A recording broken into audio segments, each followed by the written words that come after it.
Waalaikumsalam warahmatullahi wabarakatuh. Oke teman-teman semua, kita jumpa lagi di mata kuliah Pendidikan Kewarganegaraan kelas A, Perbankan dan Keuangan ya. Bagaimana kan sebenarnya jadwal presentasi kelompok, apakah sudah ada kelompok yang siap presentasi di hari ini?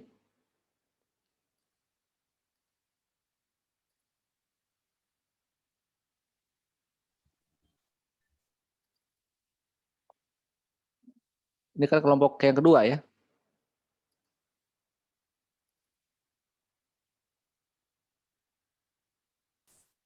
Sudah ada.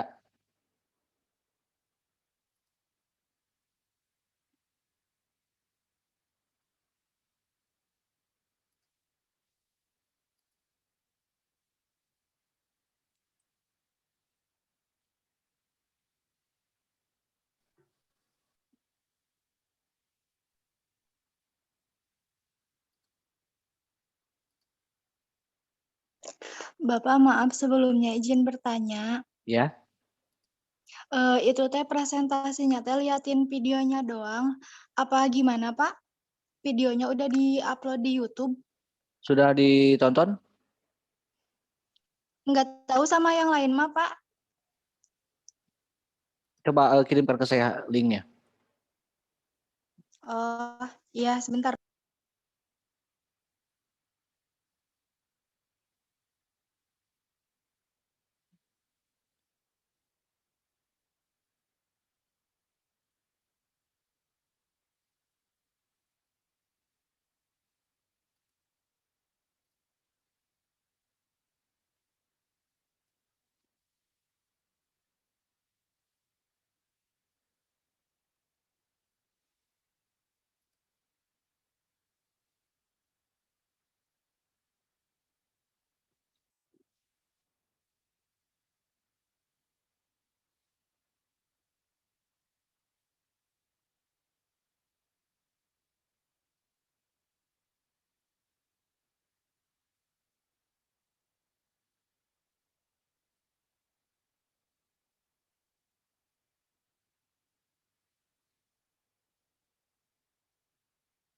Ke room chat ya linknya.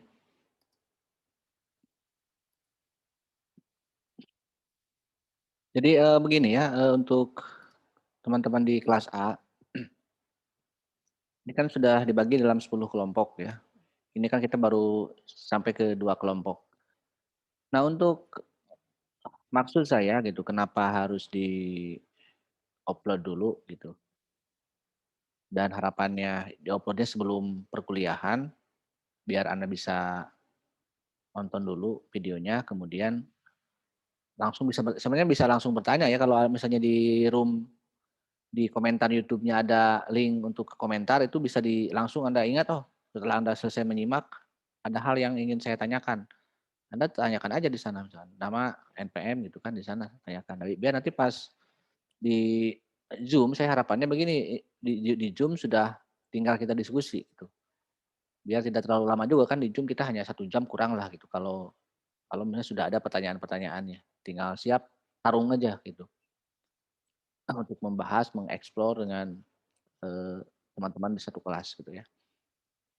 Itu harapannya. Ini juga saya ini kan tidak tiba-tiba juga, ini kan saya juga udah melakukan sebuah kajian ya di semester lalu di pas era pandemi, saya mencoba seperti ini dan memang cukup efektif gitu.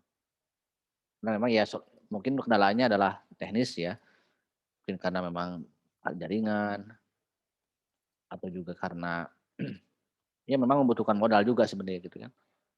Tapi di sini nggak ada linknya ya, nggak ada linknya untuk mengomentari. Nah ini berbentuk YouTube Kids gitu ya. Sudah ada 14 pertanyaan, 14 tayangan, berarti belum semuanya. Oke lah, begini ya biar ini lebih efektif. Ini kelompoknya siapa aja? Nah, Aulia Dwi Arum. Hadir, Pak. Oke, Aulia Dwi Arum. Dila Namira Rahmadani, Hadir, Pak. Mula Naufalisa, Hadir, Pak. Rini Rindiani, Hadir, Pak. Siti Nur Fauziah. Hadir. Nah, sekarang yang sudah ada pertanyaan ya, yang sudah kan ini sudah ada 14 orang nih yang menyimak tayangan ya. Ini silakan Anda untuk bisa langsung bertanya ke room chat ya. Dan untuk kelompok 2 yang tadi disebutkan, yang tadi saya panggil untuk kalau sudah ada di room chat pertanyaan itu boleh Anda mempersiapkan jawaban ya. Nah, selama 15 menit ke depan saya akan coba tayangkan ulang ya dengan memberikan screen share ya ke teman-teman yang belum menyimak tayangan di YouTube-nya. Oke, silakan untuk yang sudah siap bertanya silakan bertanya, yang belum silakan untuk menyimak dulu tayangan videonya ya.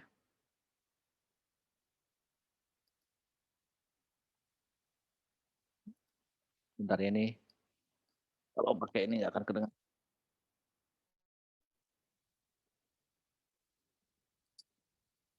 Assalamualaikum warahmatullahi wabarakatuh. Kami dari kelompok 2 yang berjudul Konstitusi yang beranggotakan 5 orang, yaitu saya, Dila Namira Ramadina, Bulan Nurraisa, Rini Rindiani, Siti Nur Fauzia, dan Aulia Dewi Arum. Pertama, ada pengertian konstitusi. Konstitusi adalah sebuah norma sistem politik dan hukum bentukan pada pemerintahan negara biasanya dikodifikasikan sebagai dokumen tertulis. Konstitusi umumnya merujuk pada penjaminan hak kepada warga masyarakatnya. Istilah konstitusi dapat diterapkan kepada seluruh hukum yang mendefinisikan sebagai fungsi pemerintahan negara. Lalu, yang kedua ada jenis-jenis konstitusi. Yang pertama ada konstitusi dalam arti luas. Konstitusi memiliki cakupan lebih luas dari undang-undang dasar. Pengertian undang-undang dasar tercakup pada konstitusi yang tertulis saja. Undang-undang dasar belum tercakup konstitusi yang tidak tertulis. Konstitusi meliputi keseluruhan peraturan, baik itu tertulis ataupun tidak tertulis, yang mengatur secara mengikat cara-cara penyelenggaraan pemerintahan. Kedua, ada konstitusi dalam arti sempit. Aturan dasar yang tertuang secara tertulis dalam suatu naskah dokumen tertentu dan diberikan sifat agung serta luhur sebagai landasan konstitusional tertinggi dalam mengatur negara. Konstitusi dalam pengertian arti sempit ini biasanya disebut dengan undang-undang dasar. Ketiga, ada konstitusi dalam arti material. Konstitusi menitik beratkan pada materi atau muatan konstitusi. Konstitusi berisi hak pokok tentang struktur dan organisasi negara. Konstitusi memuat aturan dasar tentang pola ketatanegaraan. Yang keempat, ada konstitusi dalam arti formil, yaitu hukum dasar yang difokuskan pada prosedur pembentukannya. Sebuah konstitusi pembentukannya harus istimewa dibandingkan dengan pembentukannya peraturan perundang-undangan lainnya. Pembentukannya harus dilakukan oleh lembaga pemerintahan yang sah dengan tata cara tertentu. Pertama, menurut dasar filosof dari firman, konstitusi merupakan hubungan antara kekuasaan dan masyarakat. Wujud kekuasaan dalam masyarakat adalah golongan yang mempunyai kedudukan dalam masyarakat, seperti kepala negara dan partai politik. Yang kedua, Sri Sumantri dari Indonesia. Konstitusi berarti suatu naskah yang memuat suatu bangunan negara dan sendi-sendi tentang pemerintahan. Yang ketiga, menurut S.D. mengartikan konstitusi sebagai keseluruhan sistem ketatanegaraan. Di dalamnya berupa kumpulan peraturan yang membentuk, mengatur, atau memerintah dalam pemerintahan suatu negara. Yang keempat, menurut Smith, menteri filsafat dari Jerman. Dalam bukunya yang berjudul Kertas Smith membagi konstitusi dalam 4 pengertian, yaitu 1. konstitusi dalam arti tersebut. 2. Konstitusi dalam arti relatif. 3. Konstitusi dalam arti positif. Dan konstitusi dalam arti ideal. Dan yang terakhir, menurut Herman Hiller, ahli hukum dari Jerman. Hiller membagi konstitusi dalam 3 pengertian. Yang pertama, konstitusi mencerminkan kehidupan politik dalam masyarakat sebagai suatu kenyataan, dan ia belum merupakan konstitusi dalam arti hukum. Kedua, konstitusi dalam arti hukum, yaitu setelah orang mencari unsur-unsur hukum dari konstitusi yang hidup dalam masyarakat, kemudian dijadikan sebagai suatu kesatuan kaidah. Barulah konstitusi ini disebut lex klasum atau konstitusi dalam hukum. Yang ketiga, konstitusi sebagai peraturan hukum tertulis, yaitu setelah orang mulai menulis dalam suatu naskah sebagai undang-undang tertinggi yang berlaku dalam suatu negara. Nilai-nilai konstitusi. Nilai konstitusi. Konstitusi memiliki sebuah nilai. Nilai sendiri diartikan sebagai harga atau taksiran. Nilai konstitusi meliputi nilai normatif, nilai nominal, dan nilai sematik. Nilai normatif. Suatu konstitusi memiliki nilai normatif jika resmi diterima oleh suatu bangsa. Konstitusi itu tidak hanya berlaku dalam arti hukum atau legal, tetapi juga nyata berlaku efektif dalam masyarakat. Artinya, konstitusi tersebut dilaksanakan oleh masyarakat pendukungnya secara murni dan konsekuen. Nilai nominal. Konstitusi memuat nilai nominal jika menurut hukum berlaku, tetapi tidak sempurna. Mengapa tidak sempurna? Alasannya pasal-pasal tertentu tidak berlaku atau tidak seluruh pasal-pasal yang terdapat dalam Undang-Undang Dasar itu berlaku bagi seluruh wilayah negara. Nilai sematik. Konstitusi dilakukan bernilai sematik jika hanya untuk kepentingan penguasa saja. Konstitusi digunakan untuk memobilisasi kekuasaan. Konstitusi dijadikan alat melaksanakan kekuasaan politik. Baik, materi selanjutnya mengenai tujuan dan fungsi dari konstitusi. Apa sih tujuan dari konstitusi itu? Nah, saya di sini akan membahas 3 tujuan utama mengenai konstitusi di Indonesia. Yang pertama, konstitusi di Indonesia bertujuan untuk membatasi kekuasaan penguasa.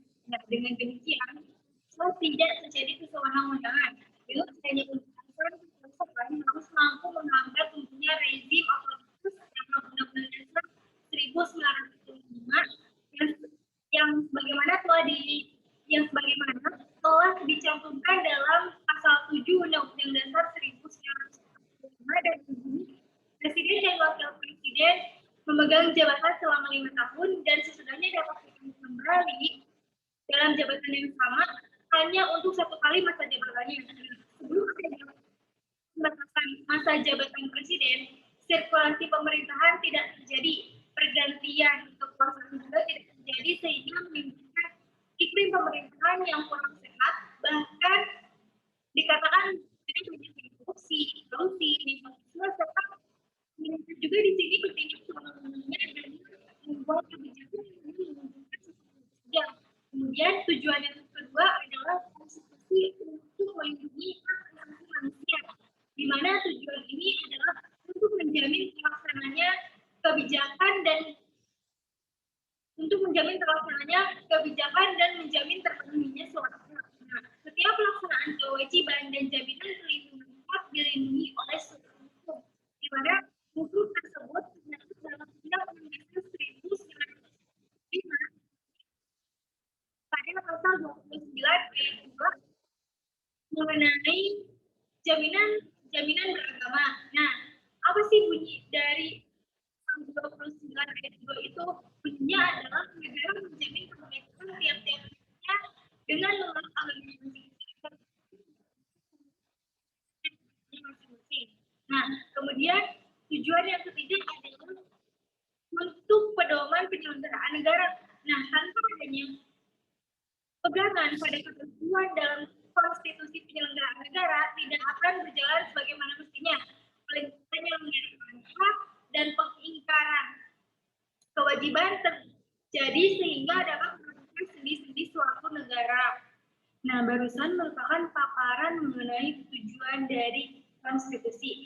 Lalu setelah adanya tujuan, pasti akan melahirkan fungsi-fungsi konstitusi, di mana konstitusi memiliki fungsi dalam penyelenggaraan kehidupan bernegara. Nah, secara garis besar terdapat dua fungsi utama dalam konstitusi. Yang pertama adalah konstitusi berfungsi untuk menentukan dan membentuk kekuasaan negara.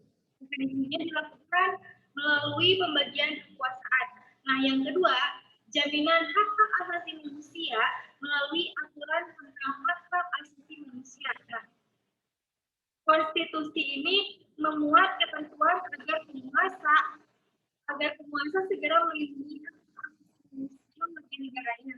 Kemudian hukum daerah yaitu Zimli Asyidik mengemukakan ada 8 fungsi konstitusi, diantaranya satu negara, 3 mengatur hubungan kekuasaan antar organ negara dengan negara, 4 pemberi sumber legitimasi terhadap kekuasaan negara ataupun kegiatan penyelenggaraan kekuasaan negara, kelima penyalur atau pengalih kewenangan dari sumber kekuasaan yang sah kepada organ negara. Kemudian simbol yaitu sebagai sarana pemersatu atau yang sering disebut symbol of unity, kemudian penunjukan identitas atau identity of nation, dan keagungan kebangsaan yang disebut symbol of ceremony.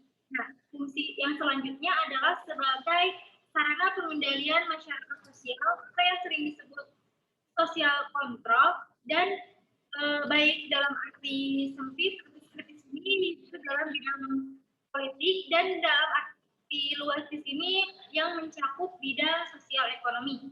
Nah, kemudian fungsi yang terakhir sebagai sarana perekayasa dan pembauran masyarakat atau istilahnya disebut dengan social engineering atau social reform. Nah, dalam fungsi ini, Undang-Undang Dasar memiliki fungsi yang khas bagi negara yang menganut demokrasi konstitusional, kekuasaan secara vertikal atau teritorial. Undang-Undang Dasar membagi kekuasaan antara pemerintah pusat dan pemerintah daerah, serta kekuasaan antara pemerintah federal dengan negara bagian.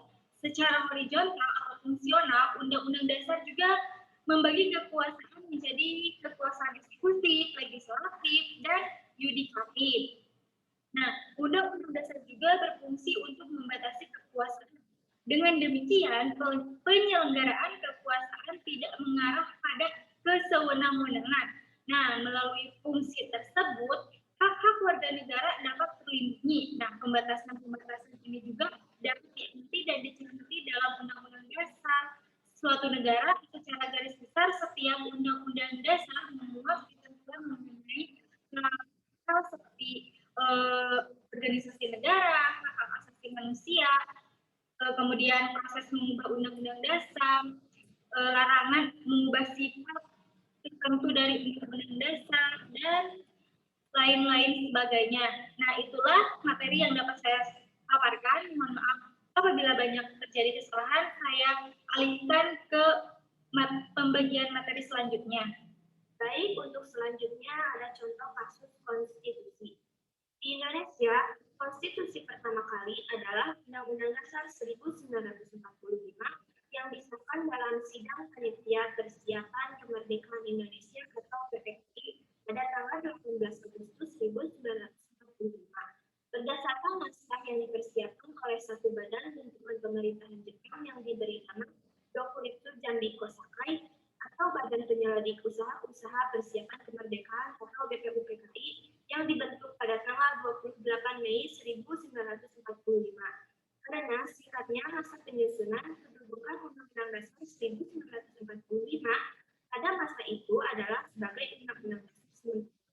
Bung Karno menyebutnya dengan Revolusi Grondir atau Undang-Undang Dasar Kilat. Dalam statusnya sebagai Revolusi Grondir tersebut, Undang-Undang Dasar 1945 pada awalnya hanya berlaku kurang dari 5 tahun dan selanjutnya dengan kondisi geopolitik pasca KMB atau Konferensi Meja Putih, kita menggunakan Konstitusi RIS 1949 sebagai Undang-Undang Dasar yang disahkan pada tanggal 27 Desember 1949 Itu pun hanya berlaku efektif tidak lebih dari setahun. Didorong oleh keinginan kembali ke bentuk negara kesatuan, maka sejak 17 Agustus 1950 diberlakukan Undang-Undang Dasar UUDS 1950 yang menandai era demokrasi parlementer. Kedudukan UUDS 1950 juga bersifat sementara karena dikomunikasikan kepada Badan Konstituante dan pemerintah untuk menyetujui UUDS menggantikan UUDS 1950.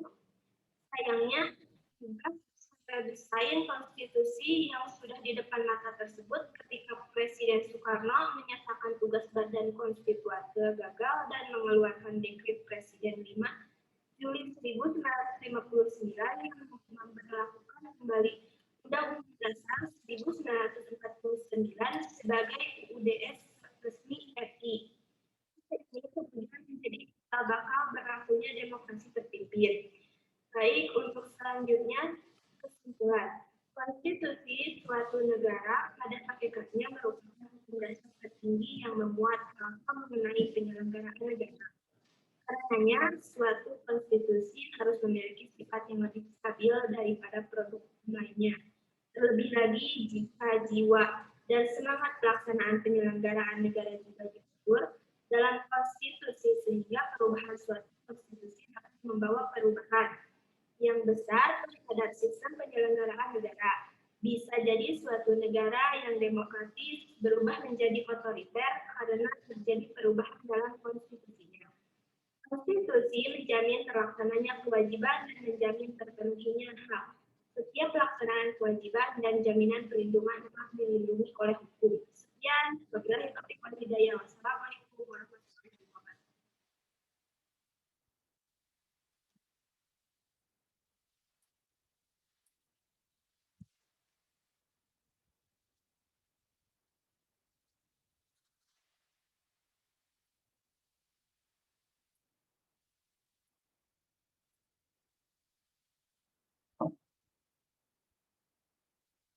Oke, selanjutnya saya serahkan ke ini ya, ke kelompok 2 untuk memandu jalannya diskusi.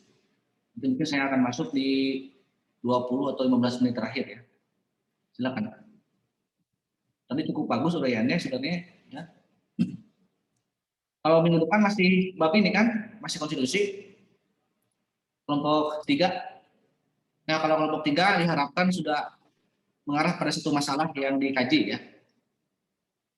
Nanti saya juga sebutkan lah untuk masukan untuk kelompok 3. Silakan saya serahkan ke kelompok 2 ya untuk pemandu. Anda buka untuk pemandu diskusi. Boleh di room chat maupun bertanya langsung. Dan bisa saling menanggapi, saling menyanggah, saling mendebat, itu silakan ya.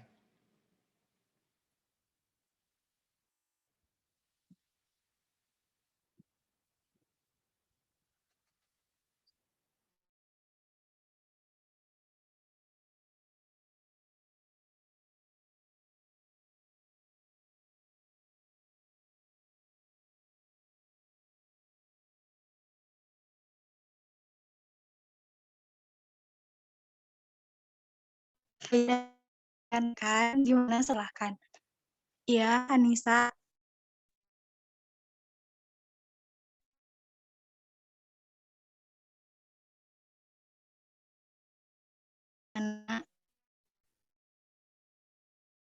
Izin.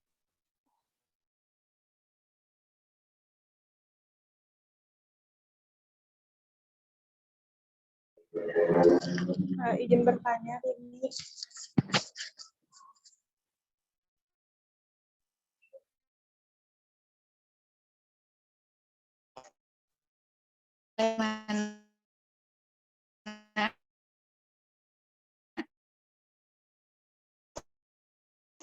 Undang-undang kami atau di amandemen sebanyak kali 945 itu mengalami perubahan sebanyak 4 kali. Terima kasih Rini. Iya. Sama-sama. Ica, pertanyaannya ditampung dahulu ya.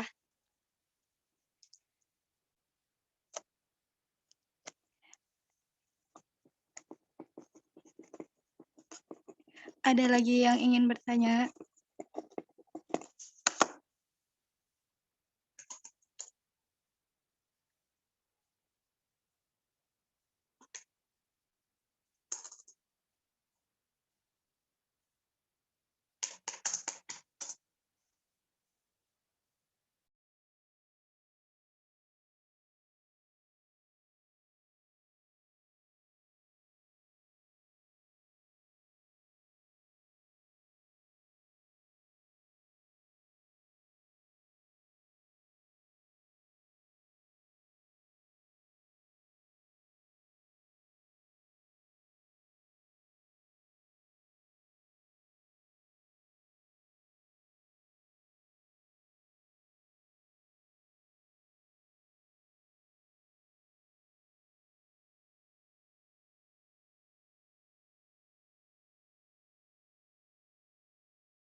Baik, kepada teman-teman, apakah ada yang mau bertanya kembali?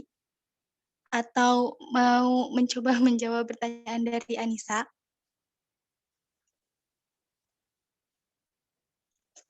Oh, ya baik, saya sendiri akan menjawab pertanyaan dari Anissa. Mengapa sih mengapa sih Undang-Undang Dasar 1945 sebagai konstitusi banyak melakukan amandemen sebanyak 4 kali? Itu kan Anissa pertanyaannya? Iya, Rin. Ya. Menurut saya, menurut kelompok kami, tujuan dari perubahan undang-undang tersebut adalah untuk menyempurnakan aturan dasar seperti ketatanegaraan, kedaulatan rakyat, hak asasi manusia, pembagian kekuasaan, ataupun eksistensi negara yang berdemokrasi dan sebagai negara hukum. Nah, perubahan tersebut tentulah akan merespon tuntutan reformasi pada waktu yang akan datang. Nah, tuntutan tersebut akan dilatar belakangi oleh praktek penyelenggaraan negara pada masa pemerintahan rezim Soeharto, sebagaimana yang tadi dalam video saya jelaskan ya, bahwa tujuan dari konstitusi itu adalah sebagai pembatasan bagi penguasa. Nah, ada juga alasan historis dan alasan filosofi dari perubahan Undang-Undang Dasar 145 itu adalah untuk mendukung, ya salah satunya untuk mendukung tujuan dari konstitusi tersebut. Seperti itu. Bagaimana Anissa? Apakah kurang paham? Sudah paham, Rini. Makasih. Sama-sama.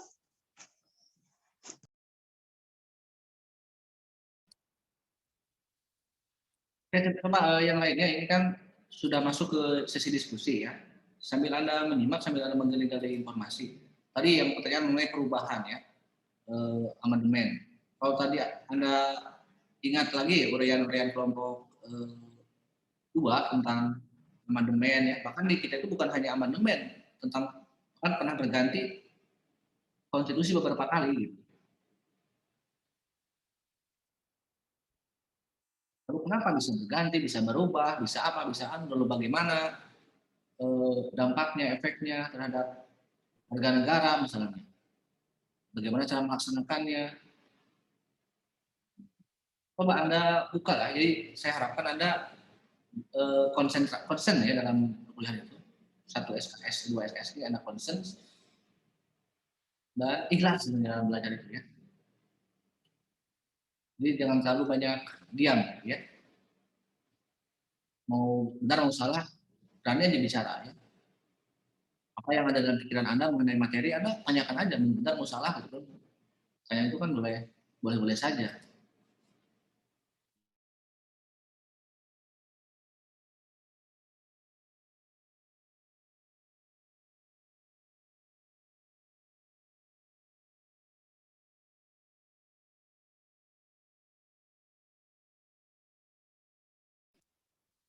minimal setiap kelompok yang lain wajib satu pertanyaan ya.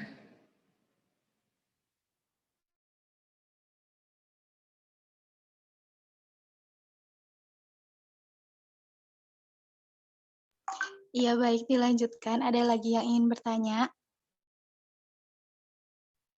Izin bertanya Rini untuk kelompok 2.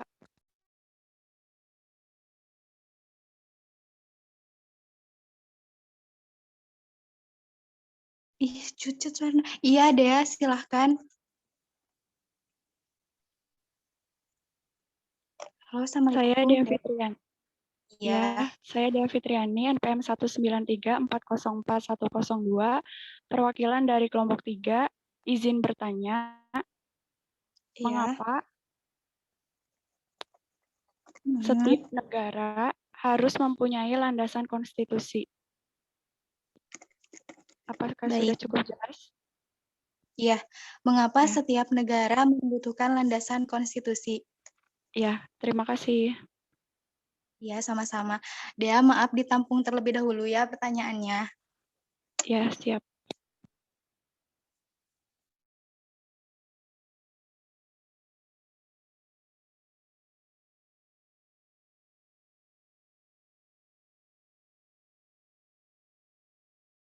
Ada lagi yang ingin bertanya dari kelompok lain?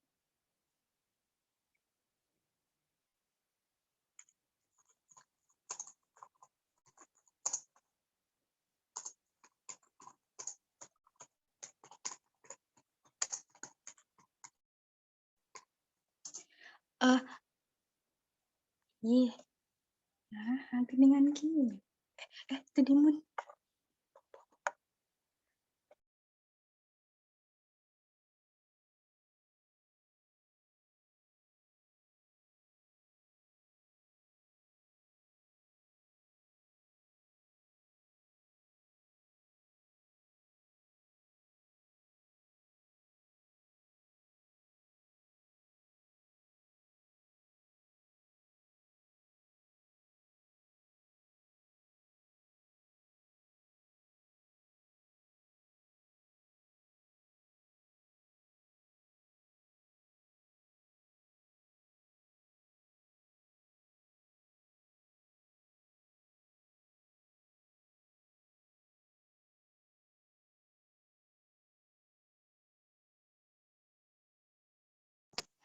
Apakah rekan satu kelompok ada yang mau menjawab pertanyaan dari Dea? Izin menjawab pertanyaan dari Dea ya. Ya, silakan. Pertanyaannya adalah mengapa setiap negara harus memiliki landasan konstitusi? Menurut kelompok kami, karena konstitusi merupakan fondasi atau dasar dari terbentuknya suatu negara. Tanpa konstitusi, negara Indonesia hanyalah bangunan tanpa fondasi atau dasar, sehingga konstitusi adalah salah satu aspek yang harus ada dalam sebuah negara yang berdaulat, agar dapat memperkokoh keutuhan negara tersebut sehingga menjadi lengkap. Apakah ada yang ingin ditambahkan?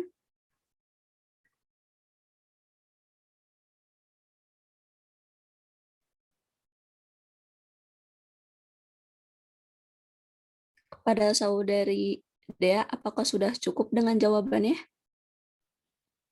Cukup, Dila. Terima kasih. Ya.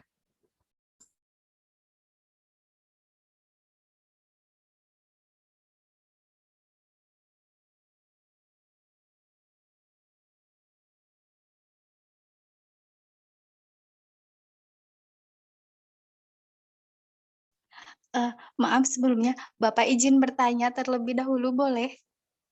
Boleh. Bapak ini teh setiap kelompok teh wajib bertanya atau enggak, Pak? Ya karena memang nggak ada yang ini ya diwajibkan aja. Coba Anda absennya per kelompok yang selain kelompok 2. Tadi yang udah bertanya dua orang dari kelompok mana?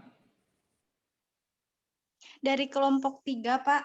Semuanya kelompok 3. Sama kelompok 4.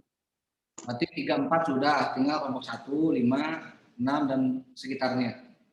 Coba tanya aja. Iya, untuk kelompok yang belum bertanya. Iya, silahkan Denny. Izin bertanya kepada kelompok 2. Perkenalkan, saya Dina Revaldi, NPM 193404149, perwakilan dari kelompok 6. Izin bertanya, jelaskan arti tujuan konstitusi yang membatasi kekuasaan penguasa agar tidak bertindak sewenang-wenangnya. Terima kasih. Denny, maaf bisa diulangi? Oh iya. Jelaskan arti dari tujuan konstitusi yang membatasi kekuasaan penguasa agar tidak bertindak sewenang-wenangnya. Baik, Denny, terima kasih. Sama-sama. Ya.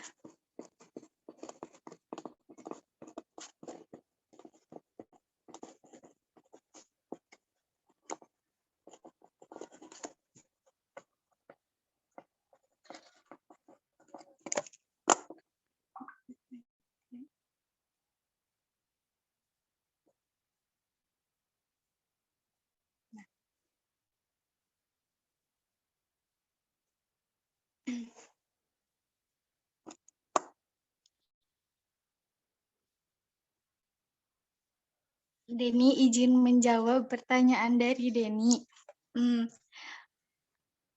Maksud dari tujuan konstitusi agar tidak bertindak sewenang-wenangnya itu kan sudah diatur oleh pasal 7 dalam Undang-Undang Dasar 1945.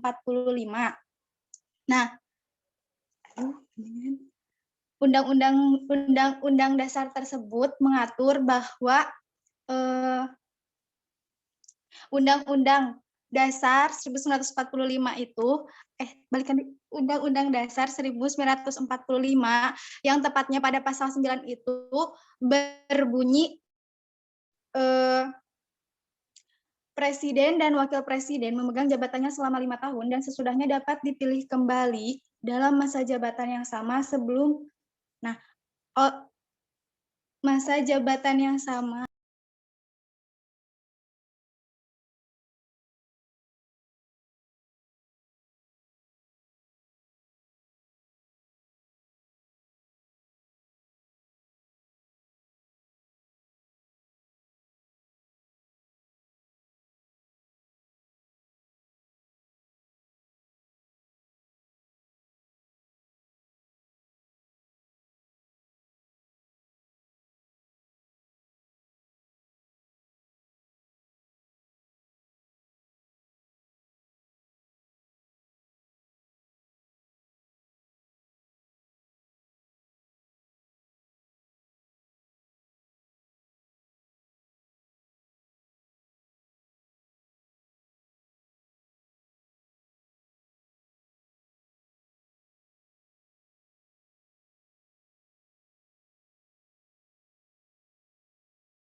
anggota kelompok yang lainnya biar lebih membantu.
Assalamualaikum, Deni.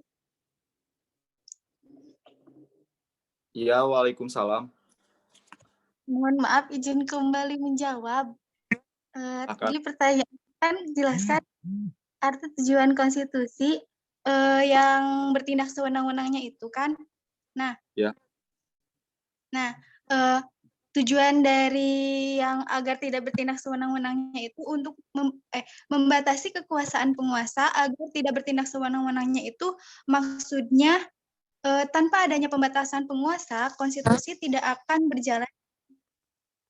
berjalan dengan baik dan bisa saja kekuasaan penguasa tersebut akan merajalela dan bisa saja merugikan banyak rakyat. Seperti itu, Deni. Apakah sudah cukup?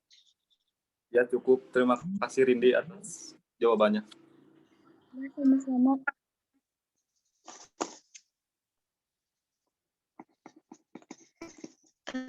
Selanjutnya bagi yang belum.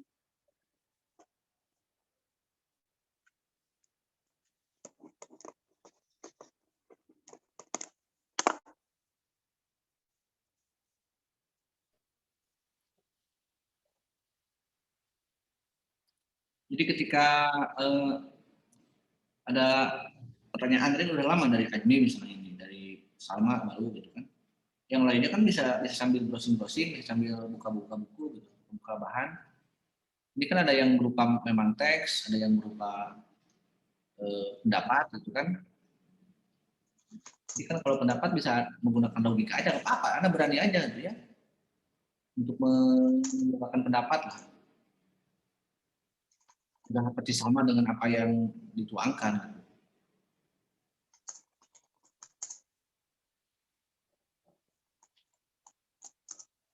Dengan hanya Rini ya, kasihan Rini.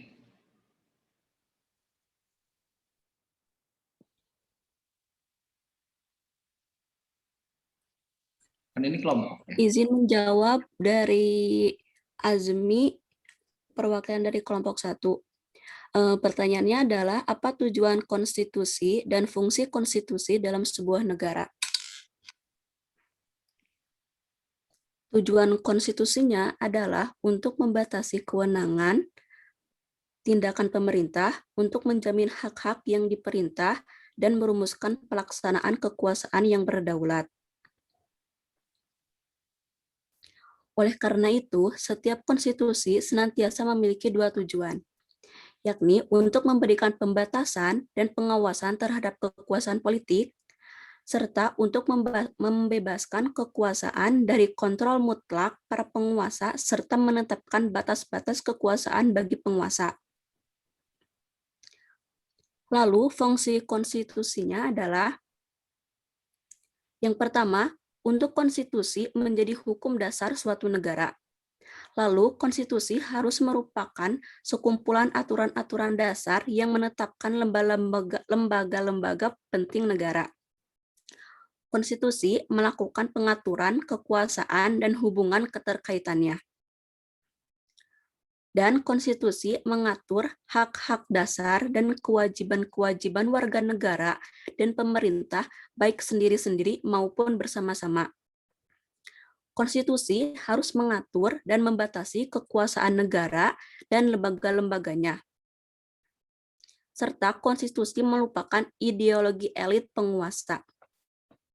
Apakah sudah cukup dengan jawabannya, Azmi? Sudah cukup, Dila. Terima kasih. Ya, baik. Sama-sama.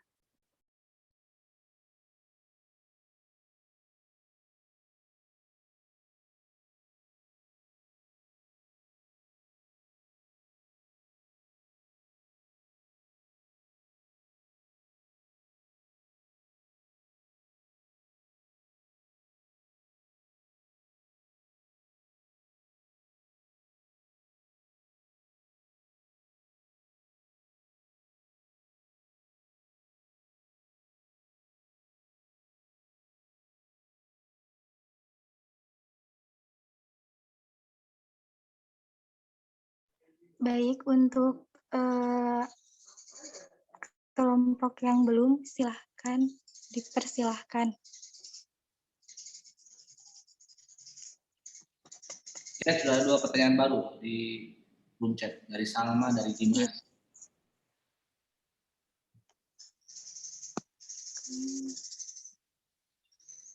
Nah, ini menurut kalian, kita kan ada pendapat. Ya.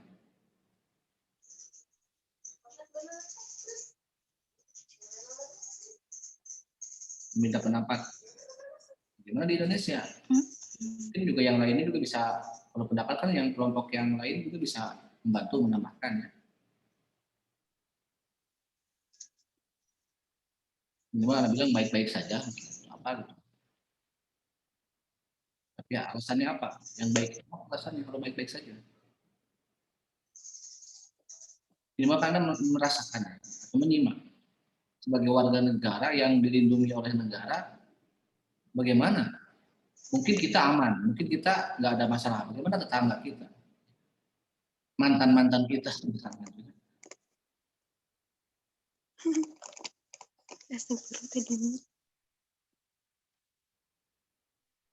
Izin menjawab untuk kelompok 9.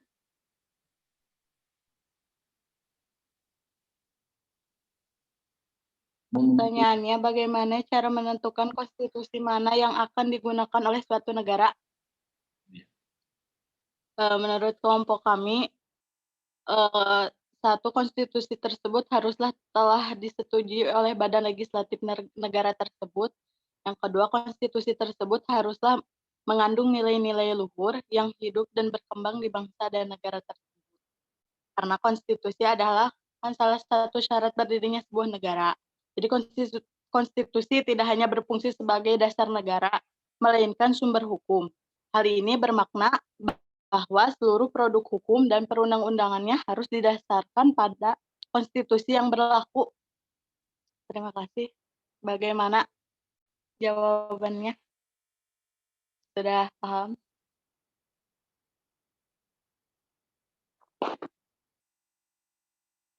Dimas? Baik, terima kasih Wulan. Cukup. Ya, silakan.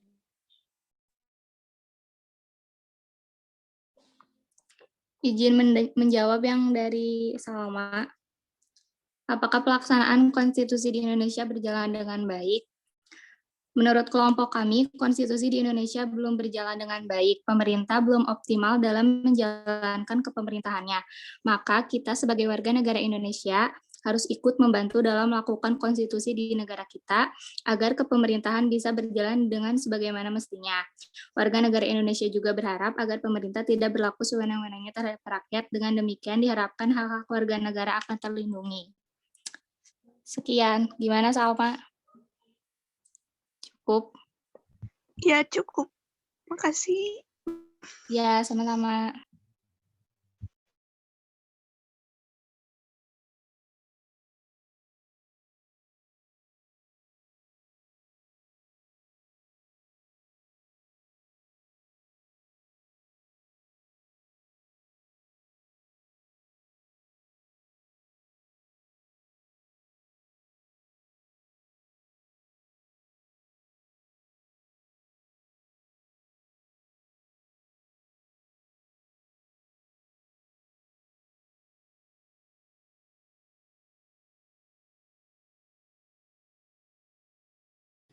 Coba dieksplor, masalah itu dieksplor ya. Kalau misalnya diminta pendapat misalnya, terus dijawab, terus ditanya lagi ke yang bertanya, oke sudah sama-sama. Jadi dibuka lagi ya, dibedah atau dibongkar lagi pikirannya. Membantu pemerintah. Emang kalian membantu pemerintah? Kita warga negara bukan membantu.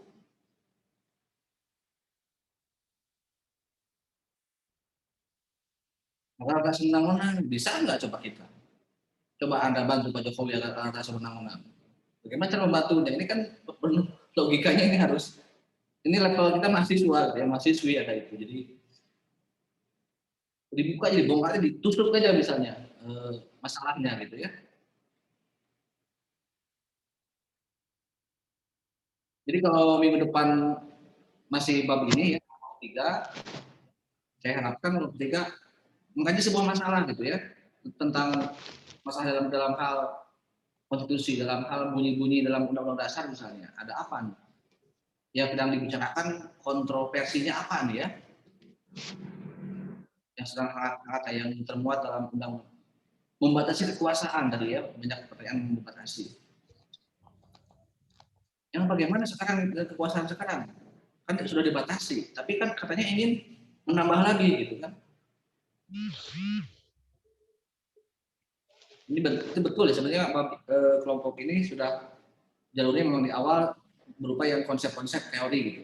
Tapi kalau sudah berkaitan dengan pertanyaan yang menusuk ya seperti halnya pendapat tentang bagaimana harusnya diberikan satu info kasus ya membedah biar bekal untuk pertemuan diskusi yang kedua di bab konstitusi. Makanya sebuah masalah-masalah yang banyak sebenarnya kalau Anda lihat ya. Tadi di kelas yang pagi ya itu ada yang bagus, jadi memang menerangkan konstitusi secara teori dari awal, kemudian di akhir dia memberikan wacana membaca isi konstitusi dan ada masalah pandemi COVID di sini. Lalu anak dia membaca salah satu yang termuat dalam konstitusi, walaupun bukan undang-undang dasar dalam pasal tapi dalam pembukaan juga sama kan, kalau pembukaan dan pasal-pasal itu kan sama-sama bunyi atau isi dari konstitusi atau undang-undang dasar ya. Jadi negara itu melindungi seluruh tumpah darah Indonesia. Ketika kasus pandemi COVID ini, apakah negara sudah benar nggak melindungi tumpah darah Indonesia? Sementara banyak yang korban, sudah banyak korban yang berjatuhan setiap harinya gitu. Bahkan bukan hanya di masa pandemi. Ya. Kalau berbicara korban ya, selain takdir juga kan banyak yang dilakukan oleh para oknum, termasuk oknum pejabat negara ya, oknum seperti polisi misalnya ya.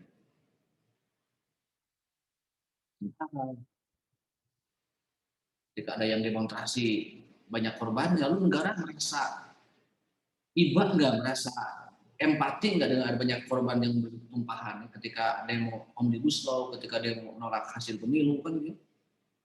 2018 kemarin kan banyak salahnya. Nah ini harusnya menjadi pikiran Anda ya. Yang masuk itu ke sana. Nah ada pertanyaan yang lain lagi nih, silakan untuk dibaca dari kelompok 7.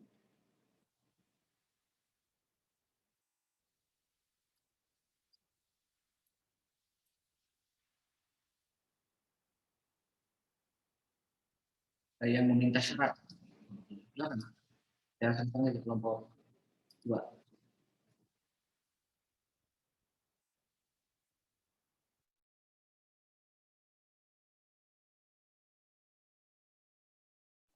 Iya, baik. Pertanyaan dari kelompok 7 akan dijawab oleh Aulia Dewi Arum. Kepada Aulia dipersilahkan.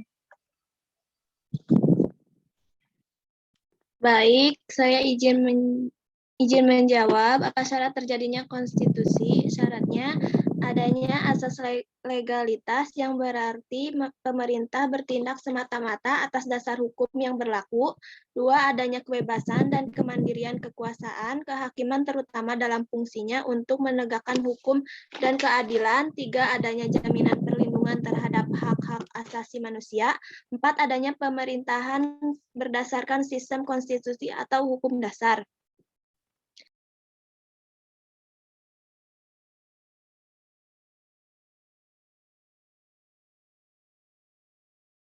Baik, untuk kelompok 7, apakah dapat dipahami?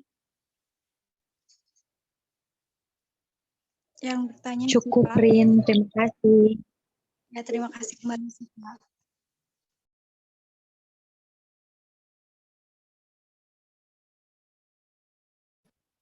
Lalu untuk antara UUD dan konstitusi itu apa kaitannya nih? Coba ada yang bisa menanggapi.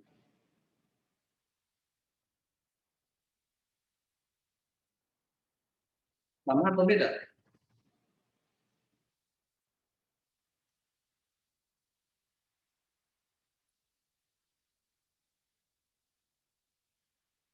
UUD dan konstitusi itu sama atau beda? .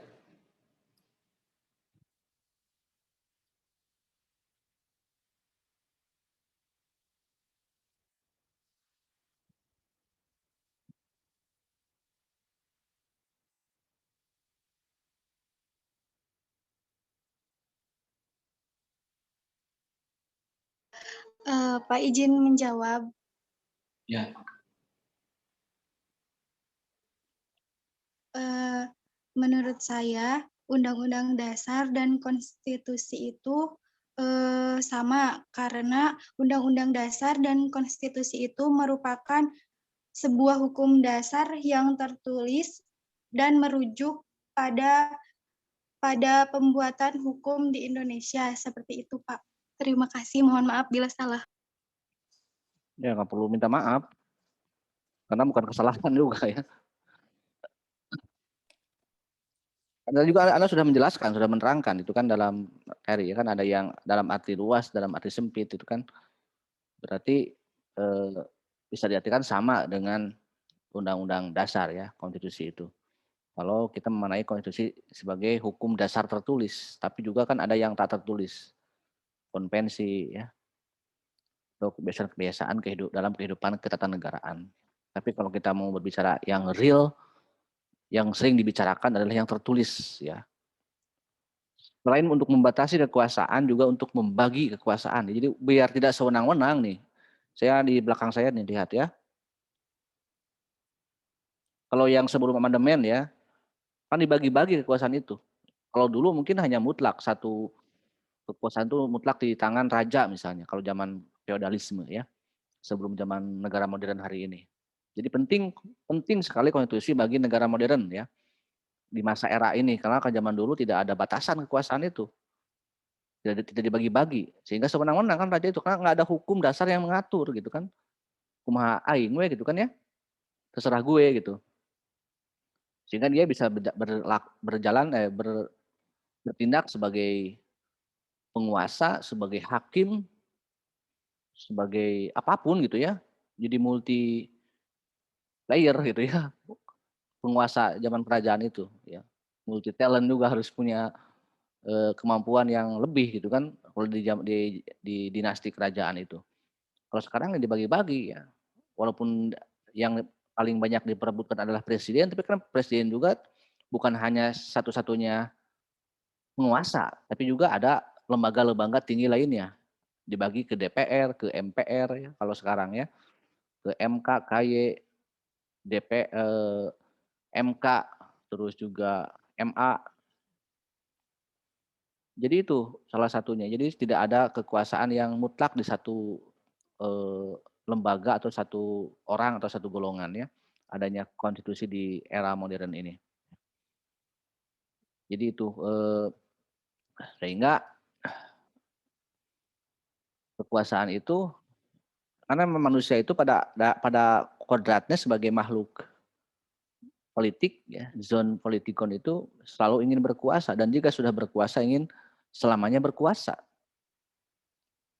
Muncullah ya era modern supaya dibatasi kekuasaan, tidak seperti zaman feodalisme raja-raja gitu kan, yang muncul mengakibatkan peperangan ya di antar dunia, antar negara, antar kerajaan. Tapi yang namanya manusia ya, ada aturan saja itu tidak menjamin akan ada kehidupan yang aman tentram ya. Adanya batasan, tetap aja manusia itu sifatnya tetap serakah. Dengan cara apapun manusia, bahkan ya kalau kita masalah yang terjadi adalah bagaimana supaya konstitusi itu ada, dibuat, kadangkala itu diskenariokan untuk mempertahankan kekuasaan. Itu yang terjadi sebenarnya di Indonesia juga seperti itu. Kalau Anda buka sejarah ya, tentang bagaimana, kenapa bisa berubah. Bukan hanya kalau tadi bertanya tentang amandemen, itu hanya bagian sejarah setelah reformasi. Tapi kalau sebelum reformasi coba Anda lihat ya, kita baru aja merdeka tahun 45 yang memiliki Undang-Undang Dasar 45, tiba-tiba menjadi Undang-Undang Dasar RIS ya. Belum lama RIS tiba-tiba menjadi Undang-Undang Dasar sementara. Lalu kembali lagi. Kembali ke 45 tahun 59 di Orde Lama, apakah Bung Karno benar melaksanakan konstitusi yang menurut kalian membatasi kesewenang-wenangan kekuasaan? Tapi Soekarno akhirnya diangkat menjadi presiden seumur hidup oleh MPRS. Itu betul nggak itu secara konstitusi?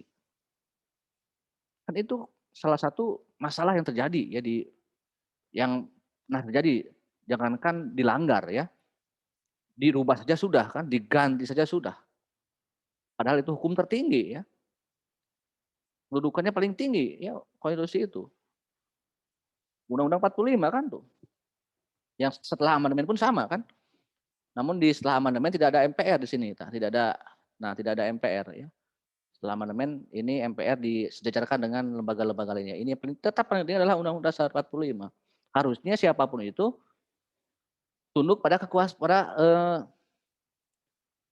konstitusi ya, untuk menjalankan ini bagaimana presiden Anda bekerja, apa yang harus Anda kerjakan. Seharusnya kalau seorang presiden itu tidak perlu banyak visi misi sebenarnya ya.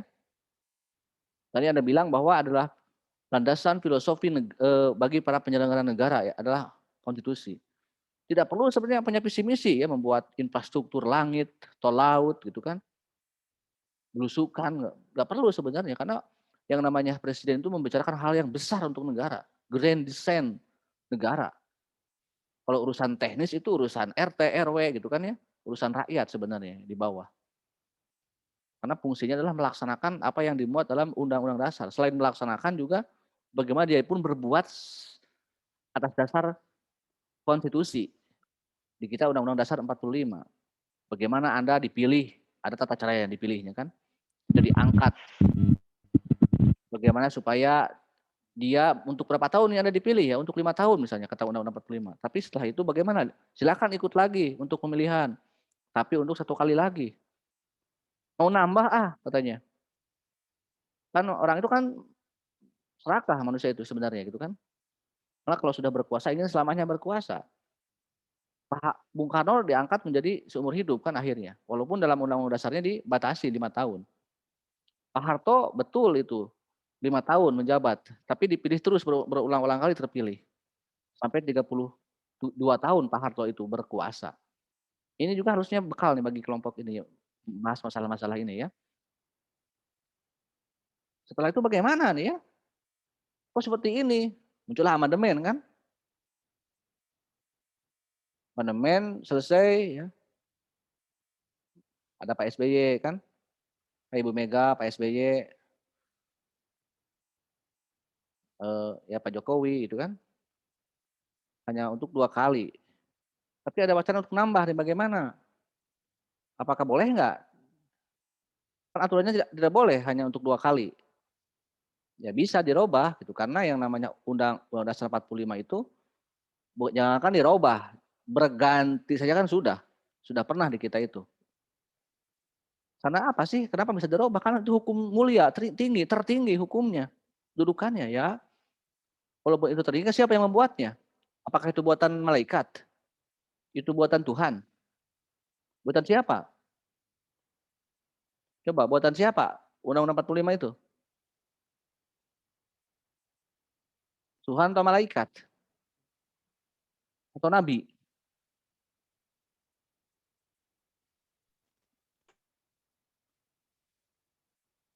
Siapa yang membuat? Coba jawab. Buka audionya. Manusia, Bapak. Kalau buatan manusia itu bagaimana? Ardia Geraldine menjawab ya. Ardia Geraldine siapa ini? Gimana, Bapak? Ya udah tadi Anda jawab apa? Manusia. Kenapa kalau buatan manusia itu? Kalau buatan manusia bagaimana ciri-cirinya? Sempurna atau bagaimana kalau buatan manusia?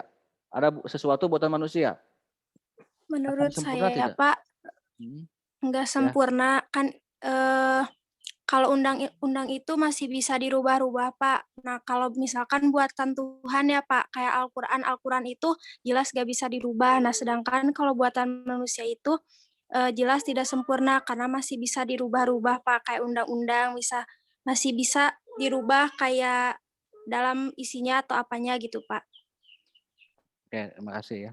Anya Geraldine, Ardia Gerini ya. Berarti tidak bisa dirubah ya. Bisa dirubah dan yang membuatnya manusia, yang melaksanakannya juga manusia. Semuanya manusia kan gitu. Makanya jangan percaya sama manusia gitu kan. Anda cinta sama manusia, ya. Anda mengidolakan manusia misalnya gitu kan, mengkultuskan tokoh, ya. Saking baiknya tokoh itu ya dipuja-puja misalnya gitu kan, sampai dia mau berkuasa, silakan Bapak aja yang berkuasa. Rakyat masih percaya sama Bapak.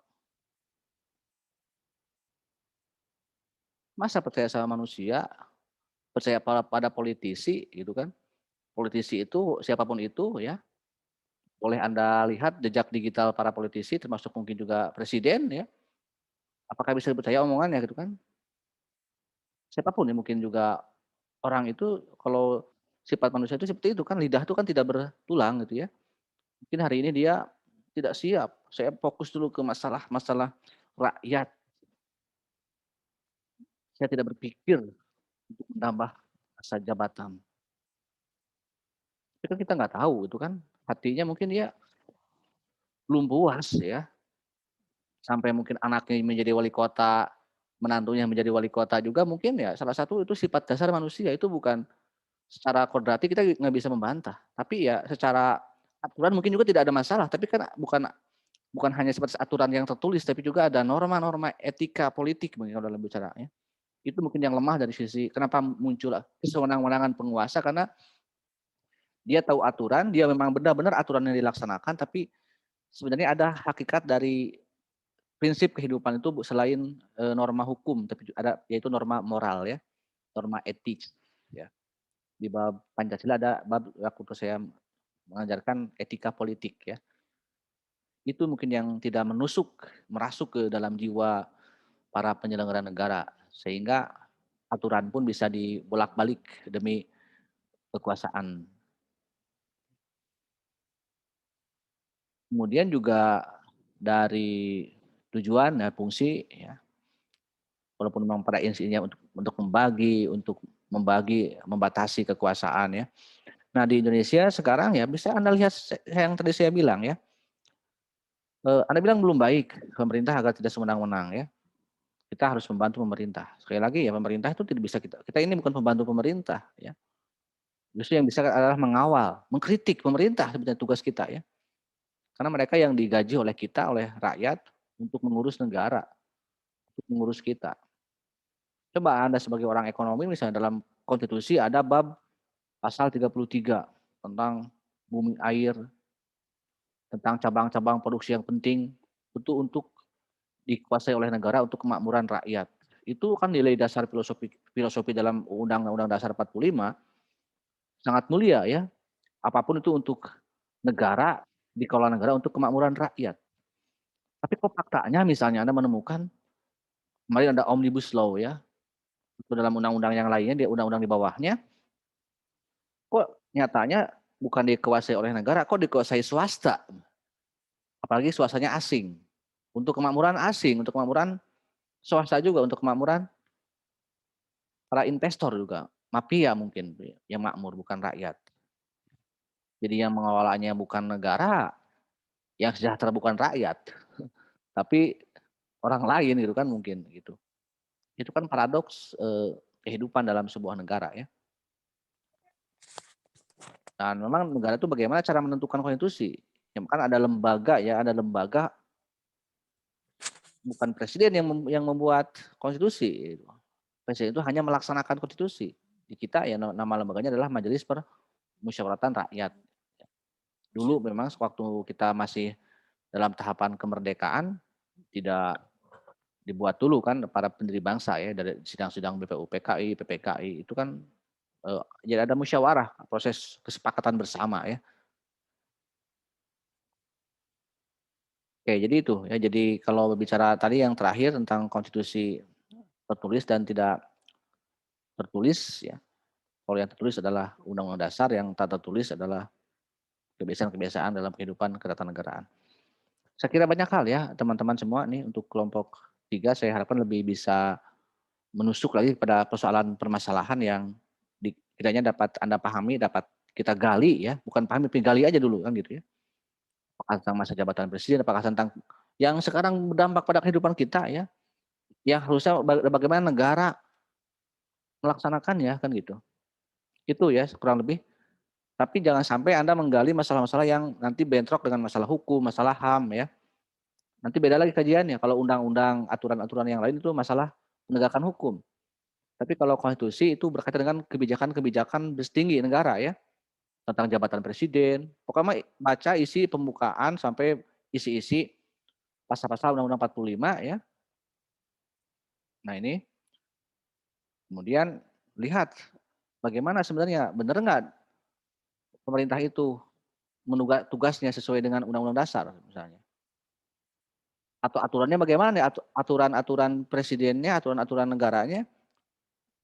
Walaupun misalnya banyak yang dibuat oleh presiden dan oleh DPR, oleh lembaga-lembaga yang di bawah, di belakang ini, sesuai nggak dengan UUD 45, dengan konstitusinya.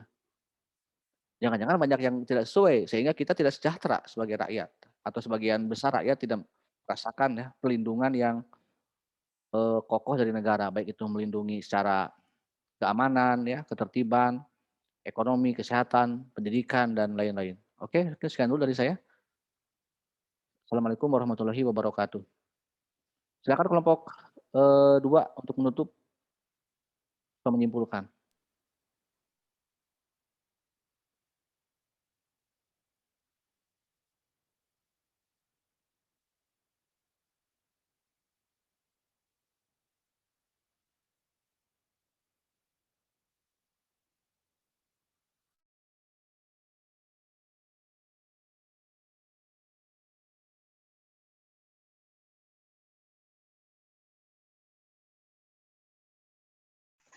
Baik, terima kasih kepada rekan-rekan yang sudah bertanya dan kepada Bapak yang sudah mempersilahkan kelompok 2 untuk melakukan presentasi.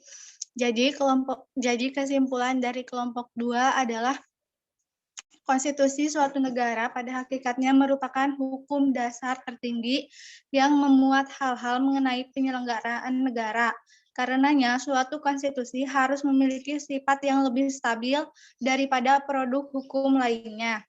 Seperti itu, mohon maaf apabila banyak sekali kekurangan dari kelompok 2. Saya ucapkan terima kasih. Wassalamualaikum warahmatullahi wabarakatuh. Waalaikumsalam warahmatullahi wabarakatuh. Saya tutup ya.